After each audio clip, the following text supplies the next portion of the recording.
सामाजिक भेदभाव समाप्त हो। मनुष्य एक सामाजिक प्राणी है।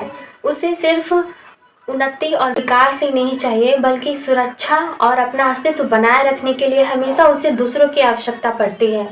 इस समाज में अपना एक सामंजस्य बनाए रखने के लिए उसे समाज के साथ साथ चलना पड़ता है। ये कोई जानवर की भांति नहीं जो तुरंत ही जन्म लेते वो अपना कार्य स्वयं करने लगे।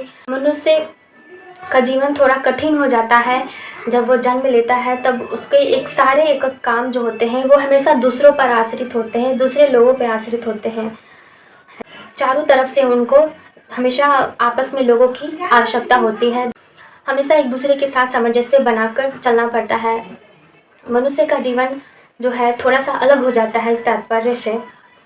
हम समाज से बिल्कुल कट के नहीं रह सकते हैं। इस समाज में सबको हक है कि वो अपना काम, अपना सम्मान, अपना इच्छा जो है वो बिल्कुल साथ लेकर चले, सबके मदद करते हुए चले।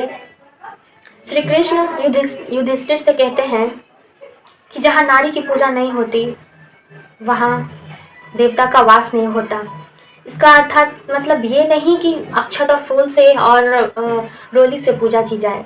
इसका मतलब है कि स्त्री को भी वैसा अधिकार, वैसा पूरा इन्वायरमेंट देना है कि उसे भी अपना एक हक मिले एक समाज में रहने का, अपना एक रिस्पेक्टफुल ज़िंदगी जीने का।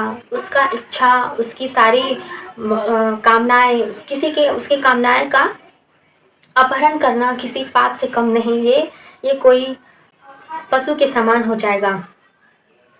उसे चाहिए कि वो भी अपना सारा काम, जब एक नारी को उसके गुण को बढ़ाया जाता है, उसके गुणवत्ता को बढ़ाकर इस परिवार में अपना एक वाइब्रेशन जब वो देती है, तब इस परिवार के साथ साथ समाज भी अच्छा बनता है।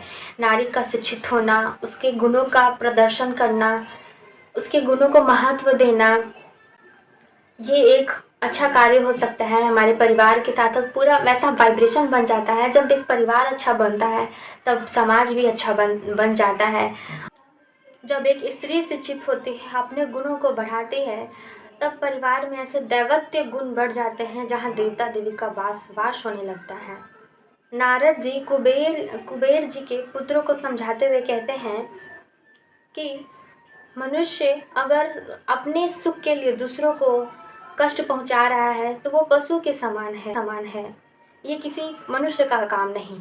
हम अपने सुख के लिए क्यों किसी को कष्ट पहुंचाएं। मनुष्य को कभी अपना देहधारी रूप ये नहीं समझना चाहिए कि वो सिर्फ एक देह है।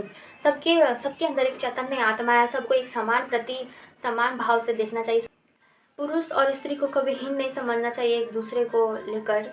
वो दोनों का एक अपना एक सामंजस्य है इस समाज में। वो दोनों एक दूसरे को, समाज को चलाने वाली एक गाड़ी है जो हमेशा डगमगानी नहीं चाहिए।